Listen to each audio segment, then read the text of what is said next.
Sir আমরা শুনতে পেয়েছি আজ কিছু বেশ এনডিপিএস আইটেম উদ্ধার হয়েছে আপনার থানায়, কী বলবেন বিষয়টা?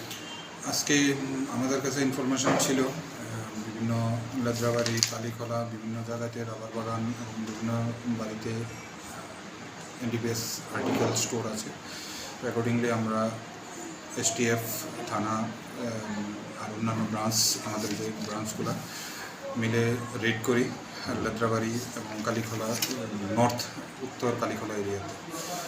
যেখানে কালীখলা এরিয়াতে প্রথমে 119 কেজি গাঁজা, লেদ্রাবাড়িতে 728 কেজি গাঁজা এবং আরেকটা বাড়িতে 132 কেজি গাঁজা পায় এবং একটা স্পেসিফিক কেস রেজিস্টার হবে, যেটা ইনভেস্টিগেশন চলবে।